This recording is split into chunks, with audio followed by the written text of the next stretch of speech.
Ok, está rodando. Am,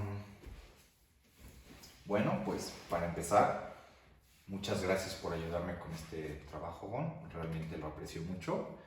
Este, Él es Gonzalo Álvarez, es mi hermano pequeño, estudia la preparatoria en sexto de prepa y sí, me va a estar ayudando y haciéndome preguntas y sí sobre el libro de Du Bois. Yo soy Claudio Álvarez y este es un trabajo para la clase de Historia de Estados Unidos del profesor Rodrigo Chacón.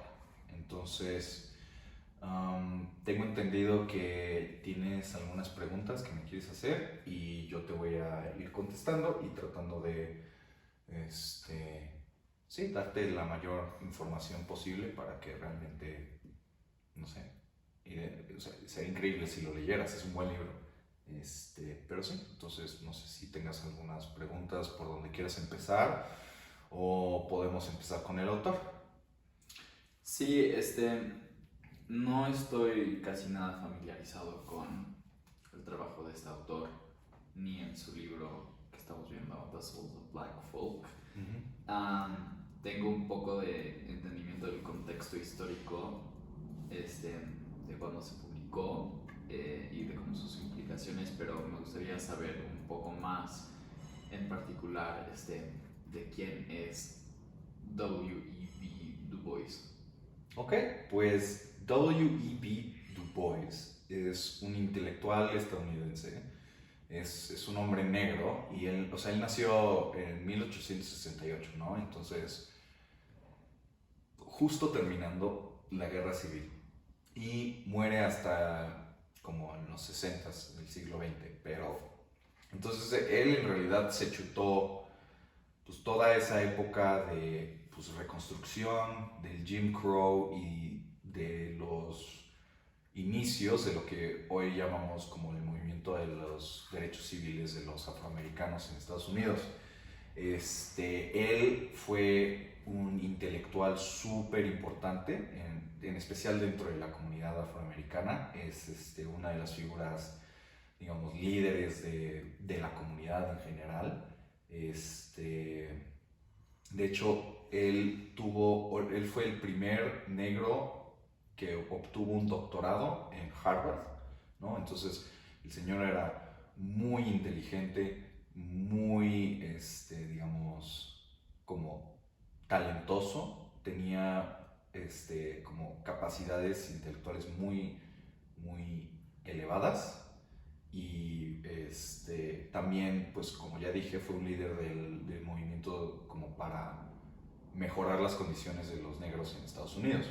De hecho, fue uno de los fundadores del NAACP, que es una organización que, o sea, son siglas que significan National, the Organization for the National Advancement of Colored People, Advancement of Colored People, no me acuerdo cuál era la N ni la A, pero, o sea, es una de esas organizaciones que, en especial en el Jim Crow y así, se dedicaba a, digamos, dar fondos y educación para la educación de los afroamericanos en Estados Unidos y también, como dice el nombre, advancement of colored people en general, ¿no? O sea, económico, social y, o sea, impulsó muchos movimientos culturales y, en particular, lo educacional, porque Du Bois era un firme creyente en la importancia de la educación para el mejoramiento de los afroamericanos.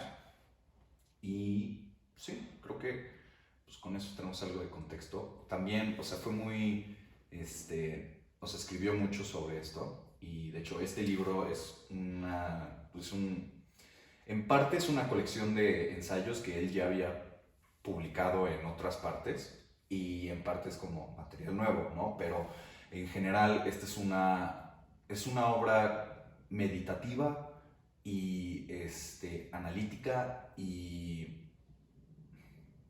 como reflexiva, pero también con una mirada hacia el futuro, ¿no? De qué es lo que tenemos que hacer ahora, ¿no? Como de ya también discutiendo de dónde venimos y dónde estamos para ver hacia dónde vamos, ¿no? Y la verdad es que está muy, muy bonito. Tiene muchas meditaciones personales y reflexiones y anécdotas personales, y hasta hay un capítulo que es como ficticio, pero no es como así como de, magia, ¿no? O sea, es como cosas que son muy de la época del Jim Crow, pero que no pasó en realidad, ¿no? O sea, esto no está basado en hechos. Así que si quieres podemos empezar con el libro. Sí, sí, exacto. Yo tengo una pregunta. O sea, de lo que entiendo, mencionaste como Du Bois en general habla mucho de la educación, y también mencionaste los Jim Crows, que de lo que yo tengo entendido pues, fueron estas este, leyes que limitaban el sufragio de los afroamericanos en Estados Unidos, particularmente como ser analfabetas en muchos casos, que no tenían como acceso a este sufragio. Y creo que, o sea, de lo que yo aprendí un poco en mi clase de historia estadounidense, Du Bois pues, habla mucho, como tú mencionaste, de cómo mitigar esta polarización de la sociedad a base del como avance educacional de los afroamericanos. Entonces mi pregunta es, o sea, hablas también que es este libro en específico es un trabajo meditativo.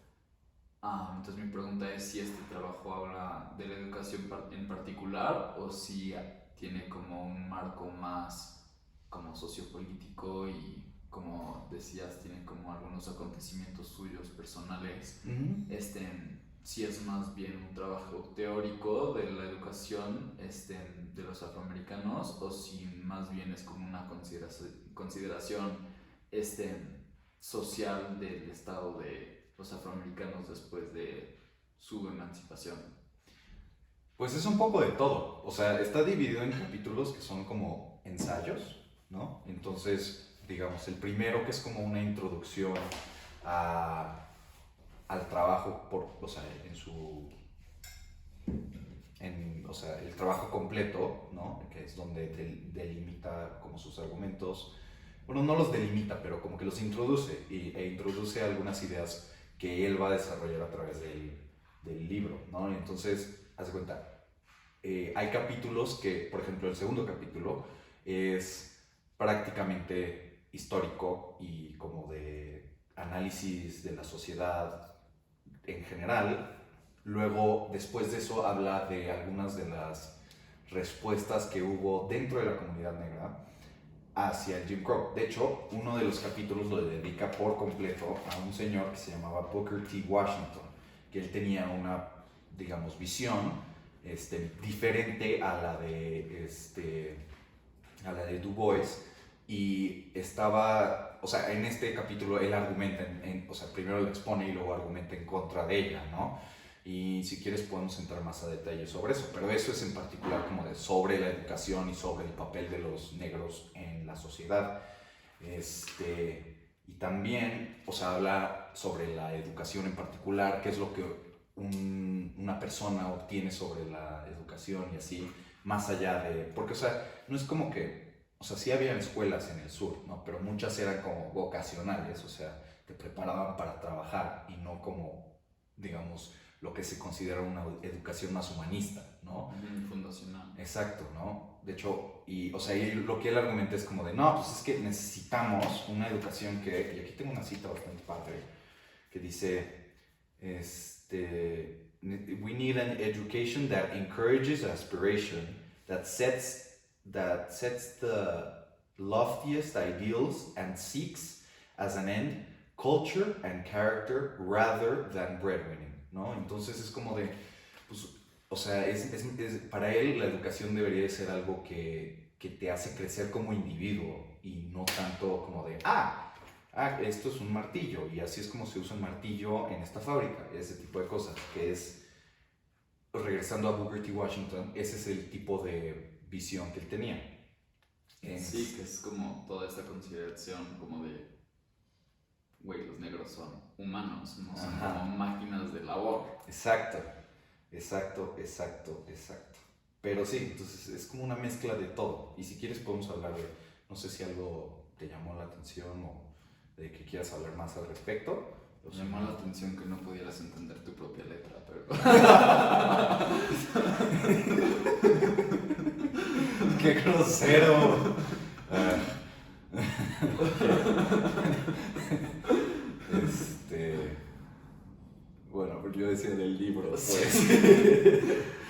¿En qué año se publicó el libro? Como... Ay, o sea, principios del siglo XX, finales del siglo XIX. Ok, entonces, sí, dijiste después de la guerra civil. Sí. Entonces, ¿durante qué años fueron vigentes los Jim Crow Laws?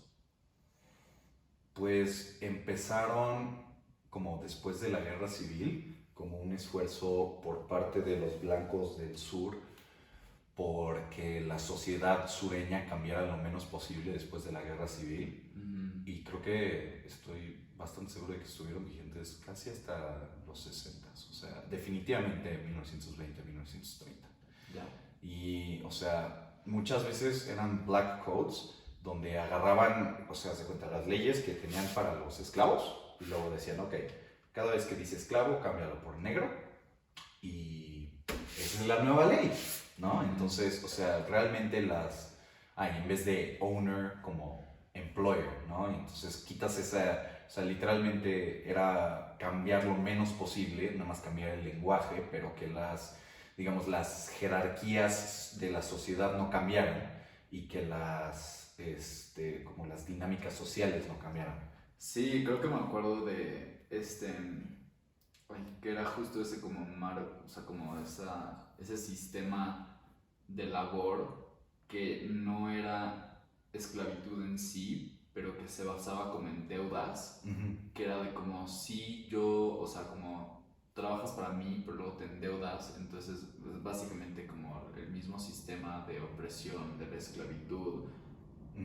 Creo que pero formalmente no es... El sistema es sharecropping, creo. Sí, exacto. Y de hecho habla sobre sharecropping más adelante en el libro. Hay un capítulo que le dedica a ¿cómo se dice? Como dividir y analizar los diferentes segmentos de la población negra, ¿no? Y, o sea, como un 40%, dice Du Bois, que estaban en este sistema de como sharecropping, donde ellos no son dueños del producto, o sea, son dueños de lo que cuesta dinero, como los materiales que necesitas para trabajar en el campo, pero las partes que valen dinero, como, no sé, las semillas,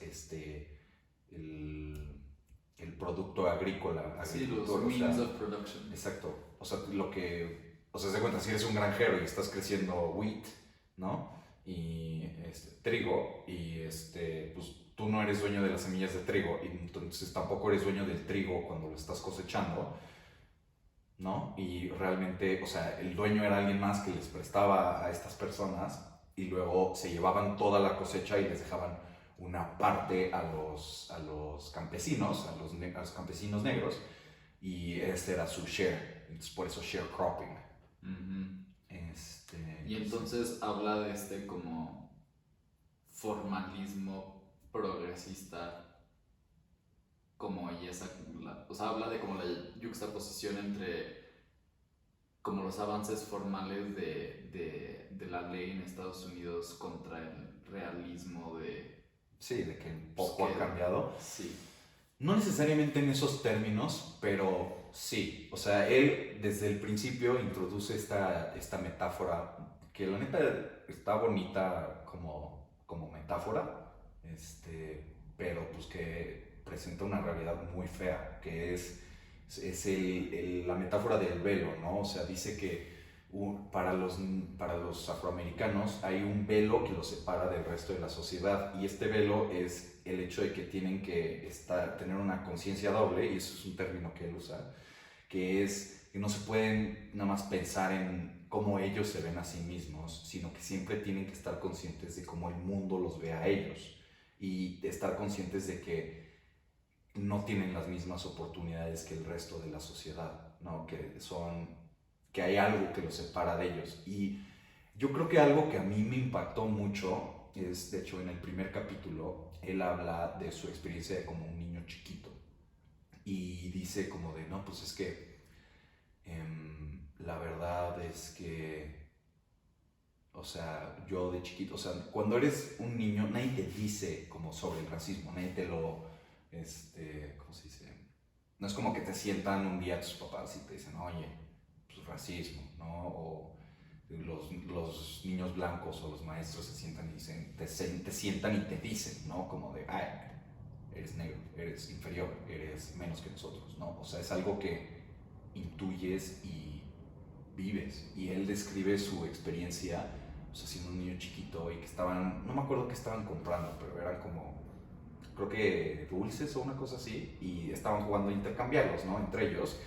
Y una de las niñas con las que estaban haciendo esto dijo, no quiero el tuyo, ¿no? Como despectivamente por ser el negro, porque era el único negro de ese grupito. Él fue, se creció en Massachusetts, entonces no había tantos negros en esa área del país, pero, o sea, la discriminación era universal, realmente, la discriminación, y sigue siendo, ¿no? En Estados Unidos. Y eso resonó mucho conmigo, o sea, no porque yo lo haya vivido, pero porque, en especial después de Black Lives Matter y así, pues me he interesado en lo personal por, no sé, estar informado y como leer mucho al respecto sobre lo que dicen los afroamericanos de hoy en día sobre el racismo y así. Y no necesariamente en las mismas palabras, pero ese mismo sentimiento y esa misma experiencia vivida de esta experiencia es algo que, o sea, es como un hilo como que conecta todas estas experiencias. O sea, es algo que se sigue viviendo hoy en día, ¿no? Por muchas personas negras en Estados Unidos. Y pues no sé, o sea, es algo muy fuerte. Pensar que pues, este señor estaba creciendo en 1800, ¿cuándo pasó esto? 1870, y que hoy en 2015, 2020 siga pasando esto. O sea, a mí me impacta cañón, ¿no? Y en especial esto de la doble conciencia, pues también, ¿no? Eso es algo que se sigue sintiendo, ¿no? Porque, o sea, me acuerdo que hace algunos años en Estados Unidos era como de esto de como la brutalidad por parte de la policía a los negros, o sea, traer un hoodie puesto era malo para ti porque entonces estos policías te empezaban a perfilar como un criminal, aunque pues, o sea, es una prenda, ¿no? O sea, no es como que es un uniforme de una pandilla, es nada más una prenda y es bastante común, ¿no? O sea, los hoodies, pues, yo uso muchos hoodies y es como, no pueden separarse, no pueden nada más pensar en ellos mismos como ellos se ven o sea, a ellos mismos. Tienen que siempre estar conscientes de cómo me va a ver el policía blanco, cómo me va a ver si estoy caminando de noche, cómo me va a ver si estoy con una niña blanca, ¿no? De hecho, he oído de historias de gente más grande, ¿no? Que, o sea, no me acuerdo quién dijo esto, creo que era un productor de música negro, Classy, ¿no? Pero él dijo, pues, güey, cuando yo era joven, estaba saliendo con una chava blanca y no, o sea, yo no podía pasar a su casa a recogerla y luego irnos a la cita porque los policías me iban a detener porque me detuvieron porque pensaban que la estaba prostituyendo, ¿no? O sea, se tenían que ir en el metro, no podían ir juntos, tenían que ella subirse primero y luego él subirse después y estar lejos uno del otro hasta que llegaban al cine, haz de cuenta, y luego ya podían van al cine, lo que sea, y luego de regreso es el mismo sistema, ¿no? Y entonces es como de, ¿no? Y, o sea, obviamente, pues, este señor es más grande que nosotros, pero pues, o sea, no está nada lejos, no sé. Sí, justo lo que mencionas de como esta metaconciencia de lo que significa ser negro y como las implicaciones de todo eso y cómo eso afecta a la identidad de una persona afroamericana. justo en mi clase de literatura estábamos leyendo James Baldwin y en un ensayo que escribió para The Fire Next Time habla justo de eso dentro del contexto de la integración de escuelas que antes eran segregadas. Entonces, o sea que como empezaron a meter a estudiantes afroamericanos a escuelas que antes eran puramente blancas. Y entonces habla de la experiencia de uno de estos niños que entra a estas escuelas y justo es eso, que es como esa alienación de sí mismo porque tiene que reconocer la percepción que aquellos de alrededor de él tienen sobre él y luego tratar de como malear su identidad para tratar de como sobrevivir. Entonces habla mucho ese ensayo de cómo este niño básicamente para integrarse se le espera que se asimile y o sea básicamente o sea es de Baldwin habla de cómo esta asimilación es de como porque eres negro y nunca vas a poder ser blanco, entonces yo quiero que seas transparente, ¿sabes? Que no existas, que seas invisible. Entonces habla mucho de cómo la identidad de este niño empezó como a perderse, que literal ya no hablaba, o sea, todos estos aspectos de la identidad de esta persona empezaron a desaparecer porque era esta como intento de asimilación justo por la conciencia de la percepción de los demás de él, de como tratar de volverlo invisible para que me dejen en paz. Y siento que eso es algo que como un poco igual se conecta con esto del velo. Sí, definitivamente. Ok, también quiero hablar un poco, sé que me estás haciendo una entrevista, pero quiero hablar sobre, en particular, la educación y lo que él decía sobre Booker T. Washington, ¿ok? Entonces, Booker T. Washington fue uno de los arquitectos, principales de lo que se conoce como el Compromiso de Atlanta, ¿no? Que es un compromiso social entre como líderes de la comunidad afroamericana en el sur con como líderes políticos blancos. Y realmente, o sea, tiene un par de partes, ¿no? O sea, pide, básicamente los negros van a ser, digamos, van a dejar a un lado sus aspiraciones para higher education, para educación avanzada y aspiraciones políticas, ¿no? Y derechos civiles a cambio de, digamos, oportunidades económicas y educación básica, ¿no? Y entonces, que ya no van a votar, ya no van a tener estos derechos civiles, pero van a tener esta oportunidad de avanzar a través de como trabajo, digamos, empezando manual, pero empiezas como a crecer como tu capital y así, eventualmente tú vas a ser uno de los grandes, o sea, eventualmente vas a llegar a un estado de igualdad, ¿no? Pero pues Du Bois lo critica mucho, como de, pues no, o sea, para empezar la educación es fundamental, y aquí es donde dice lo de la cita que leí hace unos minutos tan mal, porque no sé escribir, pero o sea, argumenta a favor de derechos civiles y argumenta a favor de la participación política de los negros, porque dice, pues o sea, es que si no es por el sistema político, ¿cómo vamos a obtener lo que nuestra comunidad necesita? ¿No? O sea, no podemos puramente ser como las mulas de, o sea, no lo dice así, pero es el sentimiento que yo entendí. ¿Cómo vamos a avanzar si no tenemos oportunidades de mejorarnos a nosotros mismos? ¿Cómo vamos a avanzar si lo único que somos es como, no sé, mano de obra barata, ¿no? Que, pues la neta, tiene razón, ¿no? Y pues, o sea, se necesita justicia, se necesita igualdad, educación, pues, o sea, como de, pues, por ejemplo, o sea, él vivió también durante la época de los linchamientos, ¿no? Entonces es como de, pues, o sea, no manches, o sea, eso no es justo, como, no solamente como de, o sea, como literalmente esto no es justicia, necesitamos que los responsables se vayan a la cárcel, ese tipo de cosas. ¿no? Y pues, o sea, que respeten nuestros derechos civiles. Ay, Dios. ¿Tienes algo que decir? Sí. Este menciona al KKK en algún punto en este libro. No, No. no. Pero, porque, o sea, siento que su enfoque no es en... Como la brutalidad de Ajá, la experiencia y no, afroamericana. ajá, y no tanto como de...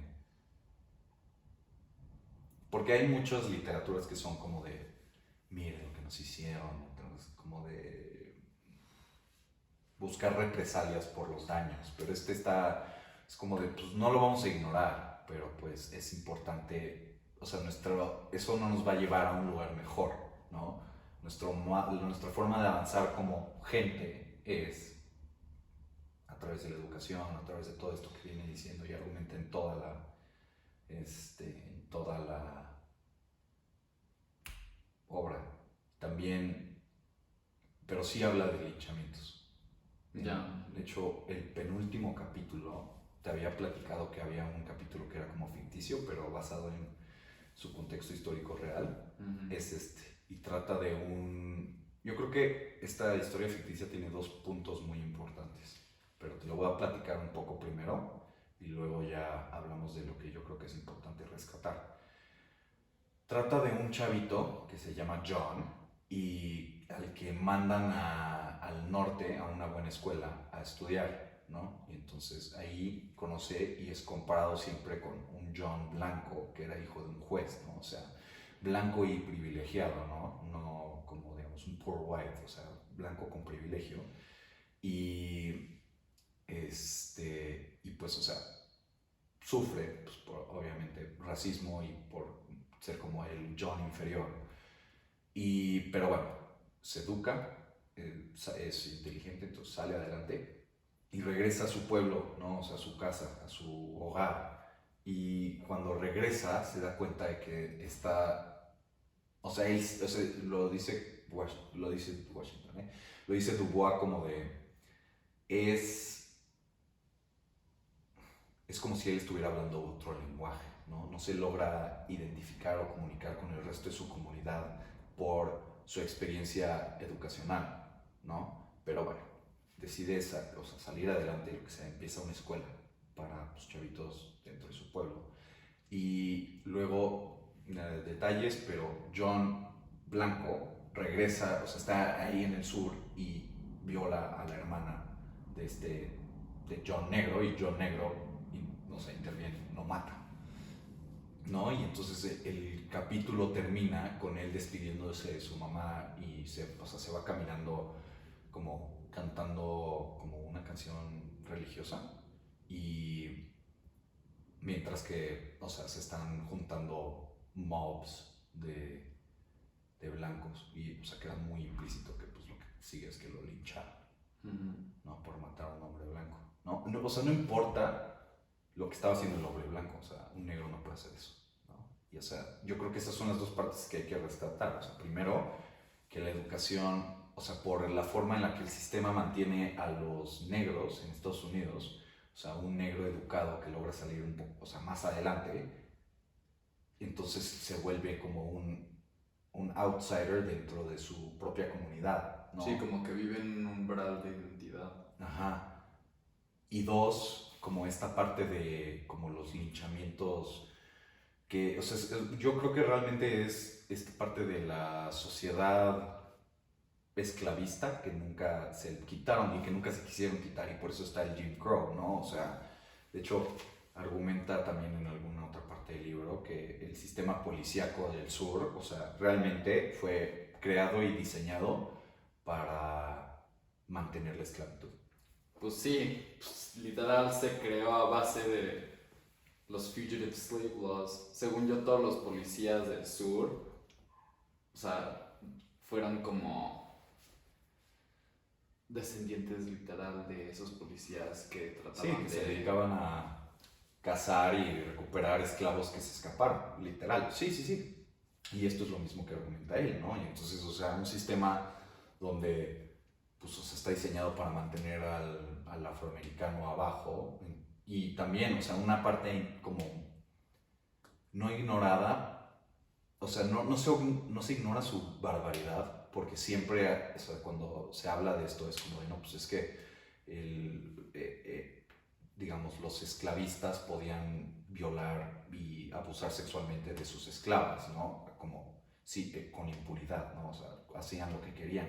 Pero creo que lo que no realmente, siento que no se resalta tanto, que creo que es lo más importante, es que era sistemático. O sea, no era como de, es que los crueles lo hacen. No, no, no, era sistemático y tenía muchos, o sea, funciones, ¿no? O sea, primero aumentaba tu patrimonio porque el niño que naciera iba a ser un esclavo, que, o sea, quieras o no, o sea, es tuyo, o sea, tuyo como, bueno, es del esclavista y, o sea, lo puede vender, lo puede utilizar para crecer, para trabajar en el campo o para lo que sea, pero es suyo, ¿no? Y aparte es súper demoralizador y destructivo para las familias negras, ¿no? O sea, el hecho de estas violaciones tan comunes. Y entonces, o sea, este tipo de violaciones por parte de gente como el John Blanco, que pues, no existió, pero pues pasaba, ¿no? Que iban y violaban a mujeres negras, pues también es parte de ese mismo sistema de degradación. Y luego, pues el linchamiento también, como de no te puedes defender, tienes que dejar que esto pase, porque si no te vamos a matar. ¿No? Entonces es muy feo. Sí, 100%. Los ciclos del abuso de poder. Sí. ¿Y qué implicaciones tuvo este libro después de como su publicación? O sea, sí se crearon estas escuelas que Du Bois pues como que Sí, planteaba. impulsa. Sí, pues, o sea, no sé si directa, o sea, no sé si se puede separar al hombre de su obra en este caso, porque, pues como te dije al principio, el señor trabajaba para el NAACP y, o sea, esa organización estaba dedicado en gran parte para esto, ¿no? Entonces, o sea, este fue como, es uno de sus trabajos más importantes y como pensador, o sea, es uno de sus como puntos como más altos, ¿no? Por, en cuanto a hasta dónde llegaron esas ideas y su distribución y como ser una síntesis de mucho de lo que él pensaba. Y en ese caso sí fue un éxito, ¿no? O sea, tuvo mucho impacto dentro de la comunidad de, no solamente los intelectuales que son líderes de, de los movimientos dentro de las comunidades afroamericanas, sino que también, o sea, tuvo un impacto fuera, ¿no? Y estas ideas de mejoramiento a través de la educación y así, pues así tuvieron un impacto. Y pues sí, o sea, yo creo que, aparte, yo creo que es una de las obras que, o sea, toca temas que siguen siendo vigentes hoy en día y lo hace de una manera muy elegante y muy bonita. Entonces, o sea, es como es relevante, o sea, para los afroamericanos, ¿no? Porque es como un punto de identificación, como un agente, y también, pues es importante para pues, gente como tú y yo que estamos de fuera de esto, porque es como una ventana a este mundo, ¿no? Y aunque, o sea, es una ventana a este mundo que ya pasó, o sea, en muchas maneras es una ventana que nos deja ver partes de nuestra realidad contemporánea, ¿no? Entonces, pues, yo creo que es una obra muy importante. Sí, totalmente. Pues se nos está acabando el tiempo y de hecho creo que nos vamos a pasar un poquito, pero agradezco mucho tu participación y creo que, pues, en especial porque, pues como sabes un poco del tema, realmente fuiste, como tuviste muchas ideas que pues, a mí no se me hubieran ocurrido y que siento que aportaste mucho a esta discusión y aprecio mucho tu participación y por ayudarme y por hacerme estas preguntas. Claro.